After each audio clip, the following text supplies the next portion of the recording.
एखन त डाला छिनला बुझू दर दिया भौजी करबै कि यहाँ कहू लाए ता सोतिनिया भौजी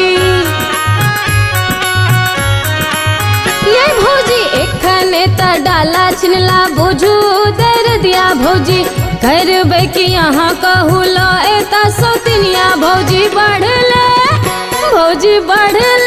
जेते हुनक मान भैया छीन ले लेकिन के लिए यहाँ बड़का टोन भैया छीन ले लेकिन के लिए यहाँ बड़का टोन भैया छीन ले लेकिन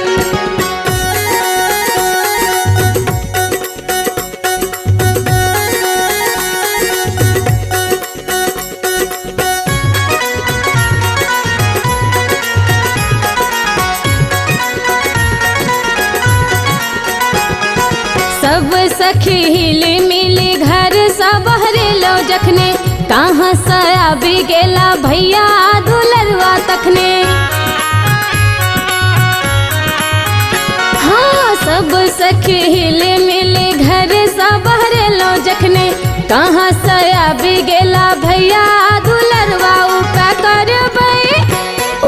करबै आप कहू कौन भैया छीन ले लेकिन के लिए यहाँ बड़का टोन भैया छीन ले लेकिन के लिए यहाँ बड़का टोन भैया छीन ले लेकिन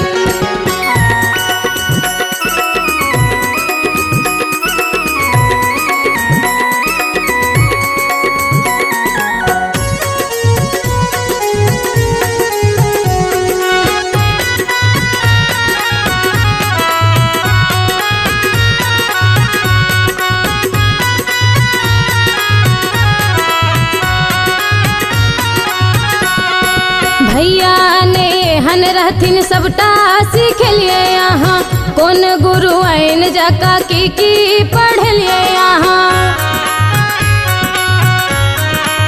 ये भौजी भैया ने हन रहथिन सबटा सीखलिए यहाँ बैन गुरु आइन जका की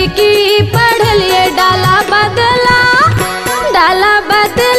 देव हम फोन भैया छीन ले लेकिन के लिए यहाँ बड़का टोन भैया छीन ले लेकिन के लिए यहाँ बड़का टोन भैया छीन ले लेकिन चिकनी मट सामा बनलिए भौजी कांच ही बस ले टाका गनलिए भौजी चिकनी मट सामा बनलिए भौजी कांच ही बस ले टाका गनलिए भौजी डाला मढ़ावल अगबे सोन भैया छीन ले लेकिन के लिए यहाँ बड़का टोन भैया छीन ले लेकिन के लिए यहाँ बड़का टोन भैया छीन ले लेकिन के लिए यहाँ बड़का टोन भैया छीन ले लेकिन नीलम मैथिली चैनल का सब्सक्राइब करवा के लेल लाल बटन का दबाव आ घंटी पर क्लिक करके नव मैथिली गीतक आनंद उठाओ।